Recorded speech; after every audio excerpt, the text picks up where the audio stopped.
Marco liked driving alone. Not because he enjoyed traffic. Nobody in Lagos enjoyed traffic. Cars screamed, buses bullied lanes, and street sellers slapped windows like they were trying to wake the dead. But inside his Rolls-Royce, the world didn't exist. The doors sealed shut, the glass darkened, and the engine purred like it respected him. Silence belonged to him. He held the wheel with one hand, the other resting lazily on the armrest. Expensive leather, cold air, soft music low enough to barely exist. This was how life should feel. Controlled. The meeting he just left annoyed him. Too many men, too many promises, not enough courage. Everyone smiled too hard. Everyone spoke carefully. Nobody said what they meant. People feared him, yet still wasted his time. He exhaled slowly and turned onto a smaller street to avoid traffic. And then he slammed the brake. The car stopped perfectly, smooth, elegant, powerful, because directly in front of his car stood a disaster. A girl. But the problem was not the girl, it was her hair. Marco stared in silence. Half of it was braided. The other half looked like it lost a war. One side puffed out like a bird nest. The back had white foam dripping down her neck. Something metallic was trapped inside. Maybe a comb, maybe a clip, maybe a weapon against dignity. The tips were burnt and straight while the roots curled angrily toward heaven. She held a tiny mirror and gasped at herself, turning left and right in horror, completely ignoring the luxury vehicle she had just blocked. Marco blinked once, then again. He had seen violence. He had seen chaos. But this was a crime. Against hair. She finally noticed the car. Their eyes met. And she didn't panic. She didn't apologize. She knocked on his window. Marco paused. No one knocked on his window. People crossed the street to avoid his car. Yet she knocked again. Harder this time, like he was a taxi driver refusing a passenger. He lowered the window halfway. She bent down, breathing fast. "Mister, please tell me the truth. Do I still look like a human being?" Marco looked at her, then at the hair. "No," he said calmly. She sighed in relief. "Good. Because that woman said this was a revival treatment." Revival? Am I a generator? Foam slid toward the door. Marco slowly looked at it. Very slowly. His cleaning staff would faint. Yet he didn't close the window. She pointed angrily at her head. "She said it will fall naturally." Fall to where? The afterlife? Marco almost smiled. Almost. "Why are you in front of my car?" he asked. She frowned, confused. "I didn't stop you. My life stopped me. I saw my reflection on your shiny door and realized I have entered a new stage of suffering." She leaned closer, trying to see inside the tinted car. "You look rich," she said seriously. "Rich people solve problems. Should I cut it or relocate to another city?"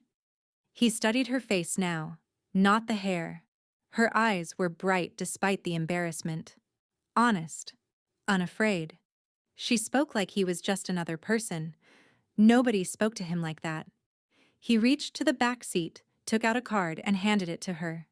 She accepted it carefully. "What's this?" "A salon," he replied. "Go there. Tell them Marco sent you."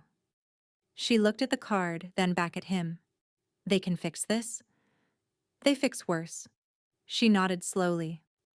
"You may have saved a citizen today." She turned to leave, then stopped. "Wait. Who is Marco?" He looked at her for a moment, then smiled. A real smile. "I am." Her eyes widened. At that exact moment, foam dropped again. She screamed and ran down the street. Marco raised the window. The silence returned. But now, he wasn't irritated anymore. Marco thought that was the end of it. It wasn't. He had barely driven 20 meters when the girl ran back into the road. He stopped again, this time not smoothly. She was breathing hard, holding the card like it offended her. "Problem," she said. Marco stared at her through the glass. He lowered the window a little. What problem? I entered the place. And? They chased me. Marco blinked. They said I'm a prank. One woman called security. Another woman prayed for me. He leaned back slowly. Show them the card. I did. And? They asked if I stole it. Marco closed his eyes briefly. Of course. A girl who looked like she fought electricity claiming his name would definitely sound like fraud. He tapped the steering wheel once, thinking. Then he unlocked the door. Enter. She didn't move. Her eyes narrowed. Enter where? The car. She looked at the Rolls-Royce, then back at him. Ah. Kidnapping? No. Organ trafficking? No. She stepped back slightly. Ritual? Marco looked at her calmly. You stopped my car twice. If I wanted to kidnap you, you would already be missing. She thought about that. Too long. Fair. She opened the door carefully and sat on the very edge of the seat, like the car might bite her. Her wet foam touched the leather. Marco stared straight ahead. His cleaner was going to resign today. He started the engine. 5 seconds passed. She turned slowly. Sir, where are we going? My house. She grabbed the door handle immediately. Stop the car. No, I don't know you. You used my name. That was for hair survival. Marco kept driving. She tried the handle again, but it was locked. Why is it not opening? For safety. Whose safety? Mine, he replied. She stared at him in disbelief. You fear me? Look at me. Even mirrors reject me. He almost smiled.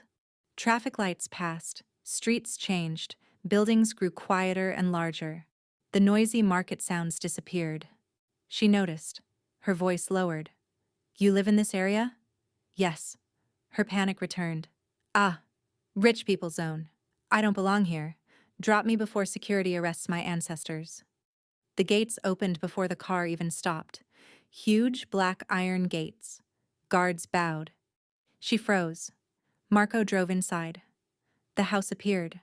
Wide, white, silent, and expensive enough to make her forget her own name. The car stopped. She didn't move. Come down, he said. No. Why? She whispered. If I enter this house, I won't come out. He looked at her. You already won't, he said calmly. Her head snapped toward him. What? You can't walk outside looking like that. The internet will find you. She covered her hair immediately. He stepped out of the car. A maid opened her door. She stared at the woman in uniform, then at the mansion, then back at Marco. I just wanted my hair fixed, she muttered weakly. You will, he replied. Inside. She stepped out slowly like she was entering a different planet. The doors opened. Cold air welcomed her. She took one step inside, then another. The doors closed behind her. Alara had just entered Marco's world, and Marco had no intention of letting the chaos leave anytime soon. The first thing Alara noticed inside the house was the smell. Not food, not perfume. Clean. Everything smelled clean in a way that made her afraid to breathe too hard.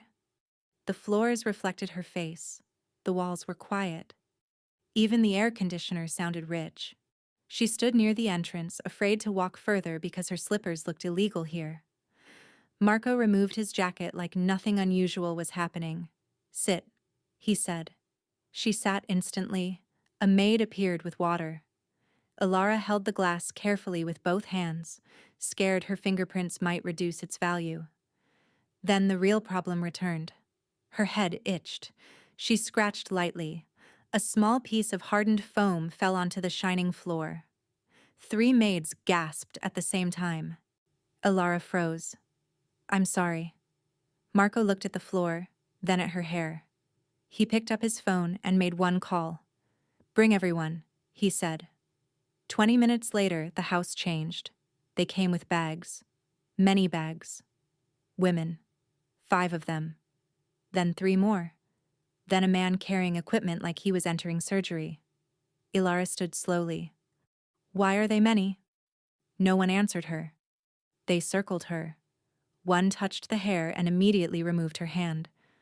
Another whispered, "This is not hair. This is history." A third woman sighed deeply and tied her own hair back like a soldier preparing for battle. Marco watched from the sofa. "Fix it," he said simply. They moved her to a large chair. Towels covered her shoulders. Gloves appeared. Bottles opened. Water touched her head. Nothing happened. They added conditioner. Nothing happened. One stylist looked at the others. "We need warm water." Warm water came. Still nothing. They all paused. The man with equipment stepped forward. "Detangling phase," he announced quietly. Ilara gripped the chair. "Will I survive?" Nobody promised. The first comb entered. It did not come out. The stylist gently tried to pull. The chair moved instead. They stopped. Another stylist applied oil. Another applied cream. Another started separating strands carefully using a pin. Minutes turned into an hour. The foam softened. 2 hours later, the back section loosened slightly. Ilara's eyes closed in relief. 4 hours later, half the room smelled like hair products and determination. One stylist sat on the floor from exhaustion. Another drank water like she just ran a marathon. Marco remained on the sofa, reading documents, occasionally glancing up like he was monitoring a complicated business deal. 6 hours. The comb finally passed through one full section. They all paused, then clapped softly. Ilara almost cried. 8 hours. The burnt tips were trimmed carefully. The metal object trapped inside was discovered. A spoon. No one asked questions. 10 hours later, silence filled the room. Her hair fell down her back. Long, dark, soft, alive again. The stylist stepped back slowly like artists finishing a painting. Ilara opened her eyes. They turned the mirror toward her. She stared. Her mouth opened. She touched it gently. Then again. She stood up suddenly and turned left and right. Her shoulders dropped. Her face relaxed. "I look normal," she whispered. One stylist corrected gently. "Beautiful." Ilara held the ends of her hair, shocked. "I remember you." She looked toward Marco. He was already standing. "Done?" he asked. The lead stylist nodded. 10 hours. He handed her a card. She bowed slightly and left with the team. Ilara looked between the door and Marco. "So, I can go now?" she asked carefully. Marco looked at her for a moment, then at the now perfectly clean floor, then back at her. "No," he said calmly. Her smile slowly disappeared. "Why?" Ilara stood very still. Her hands still held the ends of her hair like if she let go it would disappear again. "No," Marco had said. Just one word. But rich people's no sounded permanent. She swallowed. "I paid already. With suffering." He didn't answer. Instead, he gestured to the maid. "Take her upstairs." Ilara blinked. "Upstairs where?" No answer. The maid gently guided her. She walked because her legs decided fear was better than argument. The staircase curved wide and white, too clean for real life. Her slippers made tiny sounds she wished she could cancel. She passed paintings she didn't understand, and doors she didn't want to accidentally open and see secrets inside. They stopped in front of a large room. The maid pushed the door open. Inside looked like a clothing store decided to become a bedroom. Dresses, soft lighting, mirrors taller than her confidence. "Bath first," the maid said kindly. Ilara froze. "Bath? You still have product in your hair." She touched her head and realized, yes. Her scalp still felt heavy. 30 minutes later, warm water washed the last memory of the disaster away. The foam, the oil, the smell of panic. Gone. Someone left clothes for her. Simple, but elegant. She wore them carefully, afraid to breathe too hard again. She faced the mirror. For the first time that day, she looked like herself. No. Better. Her skin looked brighter without the chemical dust. Her eyes looked larger without stress. The long dark hair fell smoothly past her shoulders. She stared. Ah, she whispered softly. So this is the person the salon tried to delete.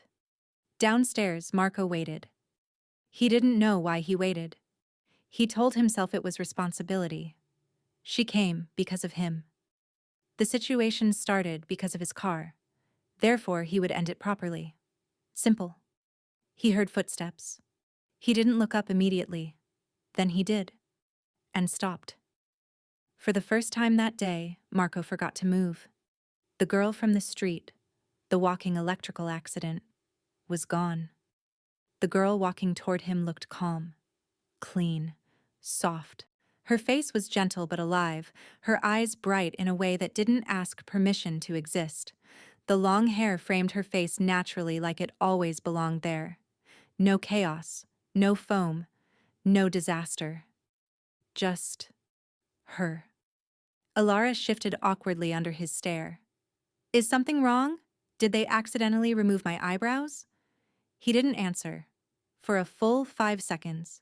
6. 7. Marco never stared at people. People stared at him. But now the world felt reversed. She waved her hand slightly. Hello? Sir? Am I invisible or promoted? He exhaled quietly. I see. She frowned. You see what? He didn't respond immediately. He simply studied her again like he was confirming reality. Then he looked away first. Sit, he said. She sat quickly. Eat, he added as the maid placed food. She looked at the table. This is for me? Or a small wedding? For you. She hesitated. You're not planning a sacrifice later, right? He almost smiled again. Almost. No. She relaxed and picked a spoon carefully. Thank you. For earlier. He nodded once. Silence filled the room, but it wasn't uncomfortable now. She ate slowly, glancing at him sometimes. Then curiosity won. So, why did you help me? Marco paused. He didn't actually know, but the truth came anyway. You stopped my car, he said. She blinked. That's all? He looked at her. For a moment, even he didn't understand the weight of his next words. And I didn't want you to disappear. Alara froze slightly. Neither of them spoke after that. They stayed at the table longer than necessary. Alara ate slowly, not because she was full, but because leaving felt complicated. And the food tasted expensive. Soft rice, grilled chicken, vegetables she didn't know the English name for.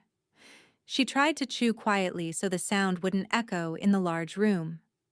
Marco sat across from her, reading something on his tablet, yet not reading. The air between them wasn't awkward, just waiting. She finally placed the spoon down. I can wash the plate, she said automatically.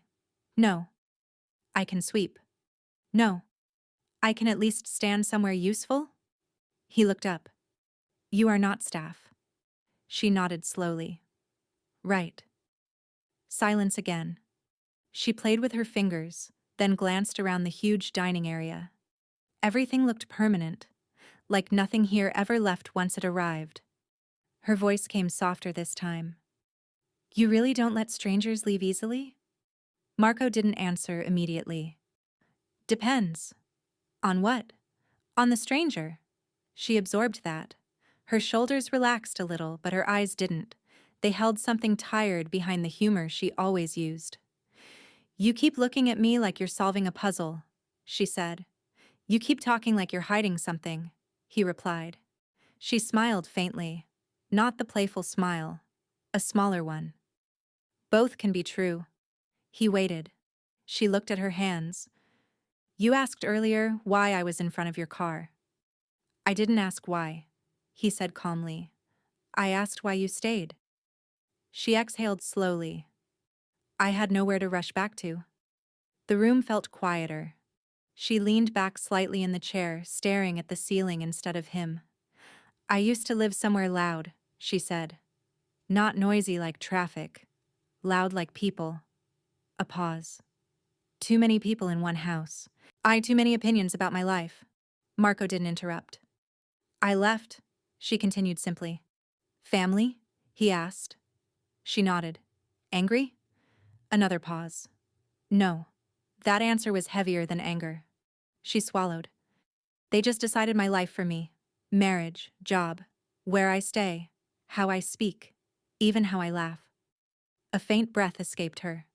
"I think the hair today was the final sign my life officially lost control." He watched her carefully. "So you ran?" She shook her head. "I walked." A small smile appeared. "Running means you plan to return." He understood that. She finally looked at him directly. "I didn't plan anything after leaving. Just step, then step again. That's how I reached your car." Marco rested his arm on the table. "You're not afraid?" "I am," she admitted quietly. "But sometimes fear is lighter than staying." The honesty stayed between them. She looked around the mansion again. "This place is too quiet. I think if I lived here long enough, I would hear my thoughts and start arguing with them." "You talk a lot," he said. "Only when I don't want to think," she replied. That answer made him pause. Her eyes dropped to the table again. The humor faded completely now. "My father says silence means respect," she said softly. "But in our house, silence meant agreement." She rubbed her fingers together. "I agreed for years." The sentence lingered like it carried weight she didn't describe. Marco didn't push further. After a moment she straightened, forcing her lighter tone back. "Anyway, now you know. And I'm officially homeless but with good hair." He studied her face, the calm mask she put back on after opening the door just a little. "You can stay tonight," he said. She blinked. "Tonight only?" "Yes." She nodded once. "That's fair." But neither of them believed the word only. Morning in Marco's house did not feel like morning. No alarm clocks, no shouting neighbors, no generators coughing awake, just soft light slipping through tall windows and quiet footsteps somewhere far away. Ilara woke up confused. For 3 full seconds she didn't remember where she was. Then she sat up quickly, touched her hair, and sighed in relief. Still alive. Still soft. She looked around the room again. The giant bed, the folded clothes placed neatly on a chair, slippers that were definitely not hers, but somehow her size. A knock came. She froze. "Come in?" A maid entered with breakfast on a tray. Ilara looked behind her. "For me?" "Yes, miss." "Miss." She pointed at herself. "Me, miss?" The maid smiled politely and placed the tray down. Ilara stared at the food like it might start charging rent. Downstairs, Marco was already dressed. Black suit. Watch. Calm expression. But today he didn't leave for work immediately. Instead, he waited. She walked in 10 minutes later, slower than yesterday, like she still expected security to escort her out. He noticed the pause in her steps. "You slept?" She nodded. "The bed tried to kidnap me, but I escaped." He gestured to the chair. She sat. A man entered the house, older, sharp suit. The look of someone who had worked for Marco long enough to stop being surprised by anything. He stopped, looked at Ilara, then at Marco, and then back at Ilara again. "Sir?" Marco didn't explain. "Bring the files." The man didn't move. "Sir, the meeting?" "Postpone." Ilara blinked. "Because of me?" Marco ignored that and turned to his assistant. "Call the designer. And the agency." The assistant frowned slightly. "Which one?" "All." Now even the staff felt it. Ilara leaned toward him. "Are you starting a company or deleting one?" He looked at her. "You need clothes." She looked down at what she wore. "I have clothes." You have survival, he replied calmly. I said clothes. By afternoon, the house changed again. Boxes arrived. Many boxes. Different brands, different sizes. Shoes lined carefully across the living room like an organized invasion. A stylist appeared. Then another. Measurements were taken while Ilara stood still like a mannequin that wanted to protest, but forgot how. She whispered to Marco, "This is expensive breathing." He didn't answer. By evening, she owned more outfits than she had ever seen in one place. Meanwhile, upstairs in the office, Marco's inner circle gathered. 3 men, 1 woman, all trusted, all confused. His assistant spoke first. "Sir, respectfully." "Who is she?" Marco looked at the documents. "Ilara." "That is a name," the woman said carefully. "Not an explanation." Silence. Another man leaned forward. "You postponed 2 contracts today." Marco closed the file. "Yes." "For her?" He met their eyes. "Yes." The room stayed quiet longer than comfortable. Not because they didn't understand, because they understood too much. Downstairs, Ilara held up 2 dresses. "This one makes me look responsible. This one makes me look like I lie for a living. Which personality are you funding?" Marco watched her. He didn't answer immediately, because he didn't have a logical answer. He just knew one thing. The house felt less empty with her voice inside it. Upstairs, the assistant finally said carefully, "Sir, this is unlike you." Marco leaned back in his chair. "I know." Downstairs, she laughed at her reflection. Upstairs, his most loyal people realized something uncomfortable. Their boss wasn't being kind, he was becoming attached. And that was far more dangerous. By the 3rd day, Ilara understood something important. Nothing in Marco's world happened casually.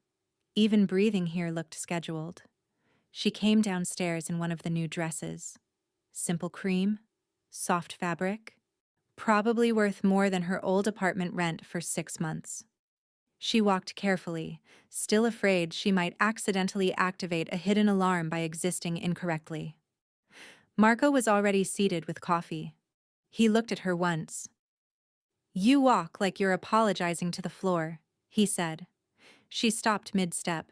"The floor looks expensive." "Again." "Again what?" "Walk." She frowned but walked across the room. He shook his head. "No. I moved from point A to point B. That is walking." "You survived movement," he corrected. "You did not arrive." She stared at him. "You woke up and chose confusion today." He stood. "You need training." "For what? Olympics?" "For survival." That word again. Before she could ask, a woman entered. Tall, straight posture, eyes sharp like rulers, measured her daily. "This is Madame Irena," Marco said. Ilara whispered. "She looks like she punishes chairs for bad posture."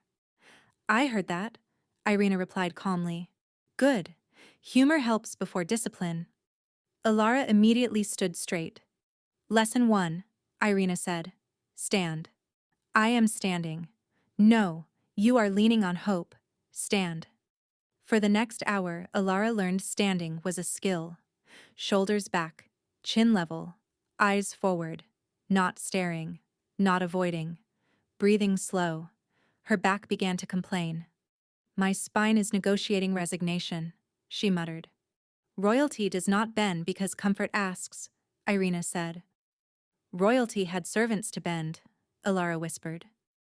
"Now you have me," Irena replied. Marco watched from a distance, pretending to read. He wasn't reading. "Walk," Irena ordered. Ilara walked. "No," Irena said. Ilara sighed. "Everyone hates my walking. Your steps ask permission. You must give decisions." They tried again, and again, and again. By afternoon, her steps changed slightly, slower, steadier, not louder, just certain. "Better," Irena allowed. Ilara looked proud for exactly 2 seconds before the next lesson began. "Speak," Irena said. "I am speaking." "You are explaining your existence. Speak like it is already accepted. Ilara blinked. How do people do that? They believe they belong before anyone agrees. They practiced greetings, short answers, eye contact, silence, without panic. At one point, Ilara asked, "What if I don't belong?" Irina replied gently, "Then act until the world forgets to question it." Evening came. Ilara collapsed onto the sofa dramatically. "I have muscles in my neck I never subscribed to." Marco handed her water. She drank and looked at him. "Why are you teaching me to behave like a queen?" He took a moment before answering. "Because people respect appearance before truth." She studied his face. "And what am I appearing for?" A pause. "Protection," he said. She didn't fully understand, but she felt the seriousness. She stood again, adjusted her posture unconsciously, shoulders straight now without effort. Irina noticed and nodded once before leaving. Ilara walked toward the stairs. Halfway up, she stopped, turned, walked back down slowly, smoothly, stopped in front of Marco. "Good evening," she said calmly, voice steady. Not the old nervous tone, not joking, just clear. Marco looked at her for a long second, then nodded once. "Good," he said quietly. She smiled, and for the first time, she didn't look like a guest trying to survive in his house. She looked like someone who might stay. The night arrived like a whisper of fire. Ilara stood before the mirror, the red dress flowing around her like liquid silk. It hugged her waist, flared at her hips, and trailed slightly behind her. She lifted her chin and looked at herself. The reflection staring back wasn't the girl with matted, foamed hair from the street. This was someone else entirely. Someone daring. Someone impossible to ignore. Marco didn't say much. He just watched quietly from the doorway, arms crossed, expression unreadable. That calm stare always unsettled people, but tonight, it had a different effect. It was approval.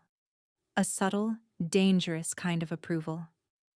"You're late," he said simply. "I wanted to breathe first," she replied, trying to sound confident. "You don't breathe in front of everyone. You arrive." She swallowed.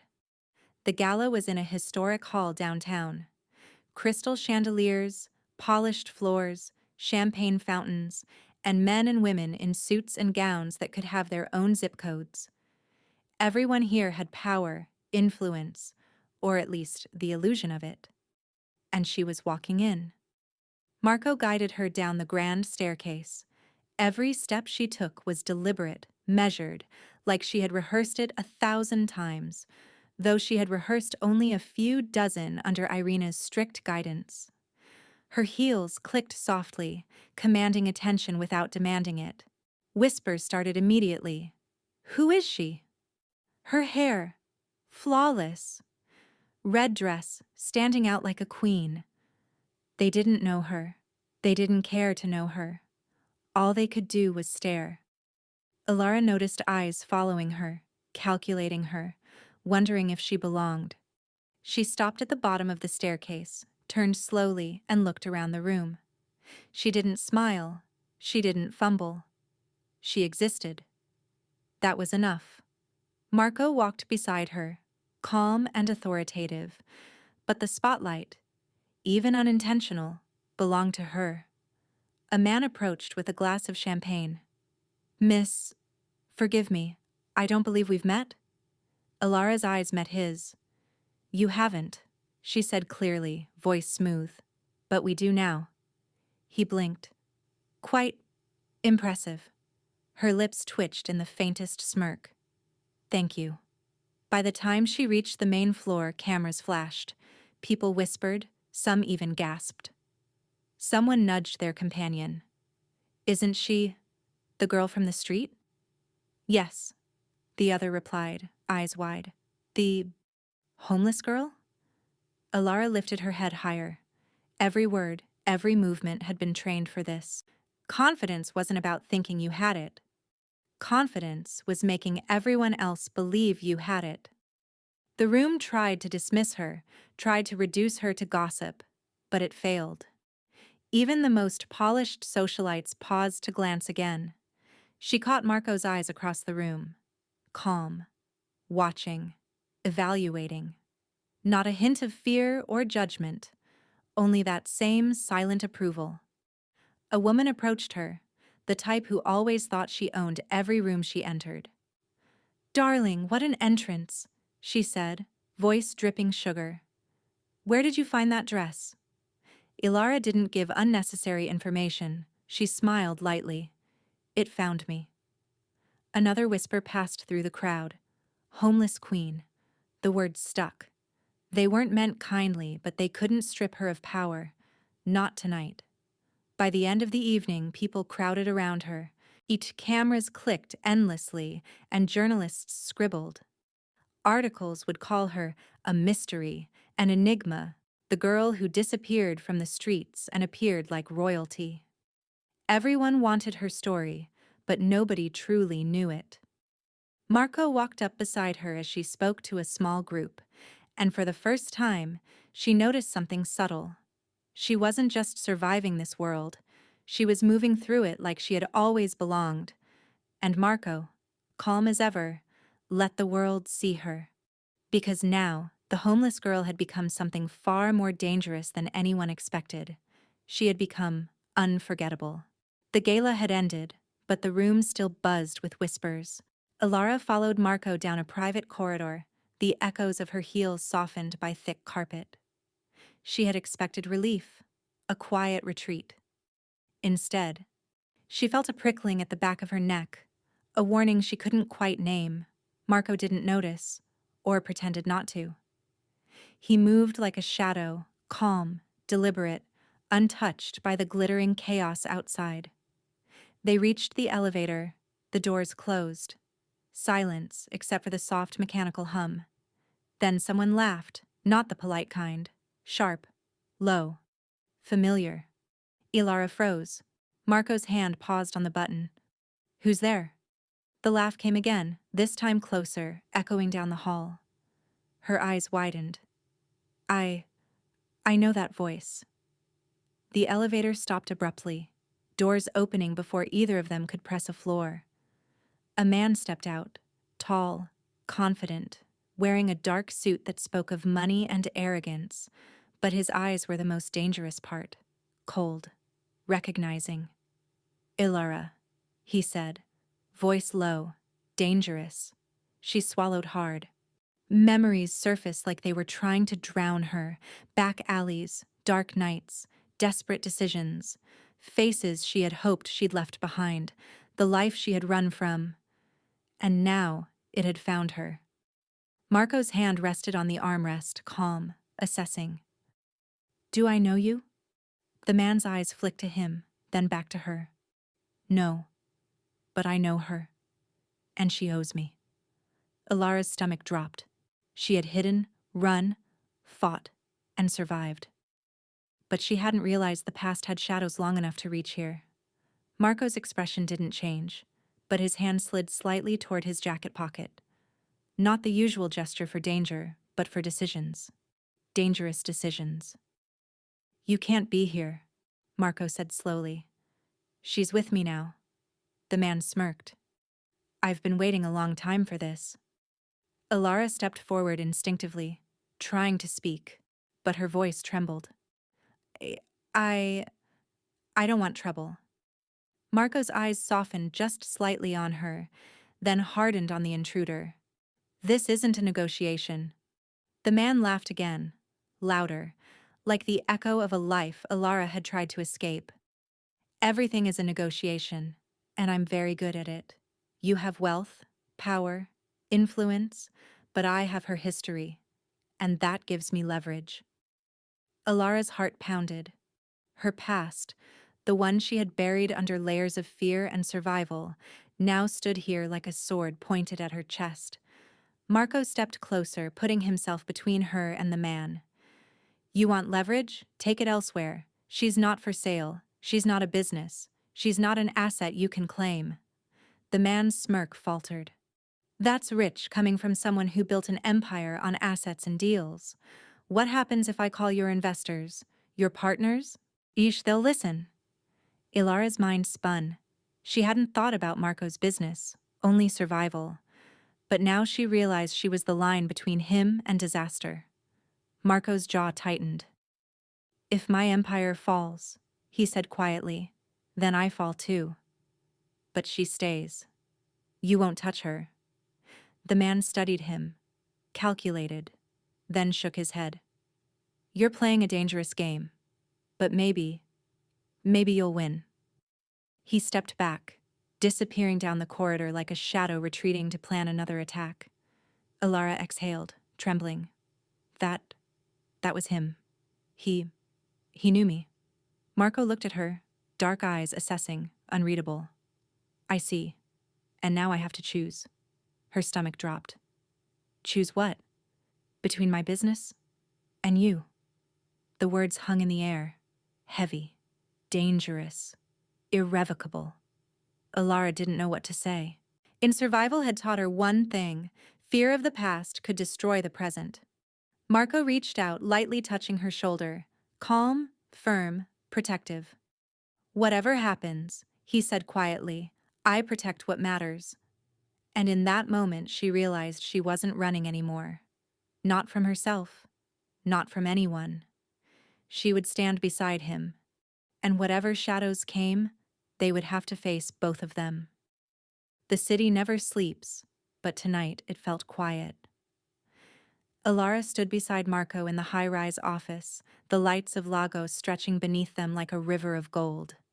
Her red dress from the gala was gone, replaced by tailored black, simple, elegant, sharp. Her hair fell perfectly, dark and soft, framing a face that no longer carried fear or shame. She didn't look like the girl from the streets. She looked like someone who belonged to the world, and it had finally accepted her. Marco leaned against the edge of the desk, arms crossed, calm as ever. They're here, he said. Ilara glanced at the monitors. Faces she had hoped never to see again flickered on the screen. The man who had recognized her at the gala, the others who had haunted her past, all gathered in a boardroom downtown, planning to take advantage, thinking she was still helpless, thinking Marco would bend to threats. She clenched her fists lightly. We end this tonight? Marco's smile was faint. We end it. They moved with precision. Every call he made, every connection he tapped, every strategy he used. She watched and learned. This was the world she had escaped, and now she was stepping fully into it. The villains were confident. They laughed at the cameras, mocking the girl they thought still trembled at her own shadow. But they hadn't counted on her. Ilara stepped forward, speaking into the live feed. You all assumed I was weak, that I couldn't survive your plans, that my past defines me. Her voice was steady, commanding. You were wrong. The room on the screen went quiet. Some shifted nervously, others sneered, but the confidence had faltered. Marco nodded once, and the team struck. Orders, movements, legal actions, public exposures, every weakness exploited, every secret revealed. The men who thought they could manipulate and intimidate were undone. Their assets frozen, their influence questioned, their reputations shattered. Ilara's eyes never left the monitors. She didn't smile. She didn't laugh. She simply watched justice unfold. Hours later, when the last of the threats had been neutralized, the office was quiet again, not silent, but calm, triumphant. She turned to Marco. Is it over? Yes, he said. For now. They won't touch you. Not ever again. She ran her fingers through her hair, flexing them like a silent acknowledgement of victory. She had been the hair horror, the disaster girl from the streets, the laughingstock of a salon, the girl with no power. But she wasn't anymore. She was alive, unafraid, and untouchable. Marco watched her closely. You did well today. Not just with them, with yourself. Alara tilted her head, a small smirk breaking through.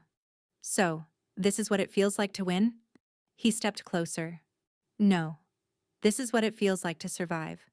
Winning is just a part of it. She laughed softly. Not nervous. Not forced. Free. For the first time, she saw herself as she truly was. Someone who had faced her past, her fears, and come out stronger. The world that had mocked her, that had tried to trap her in fear, now had no hold. Marco offered his hand.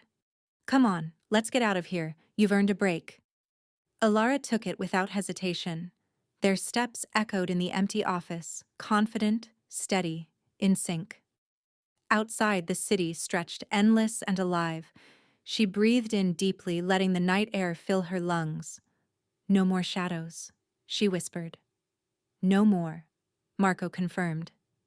And as they walked into the night, the girl who had once been called the hair horror disappeared. In her place stood a queen, strong, fearless, and unstoppable. The past had chased her. It had threatened her. But tonight, she owned her life, and the world had no choice but to watch.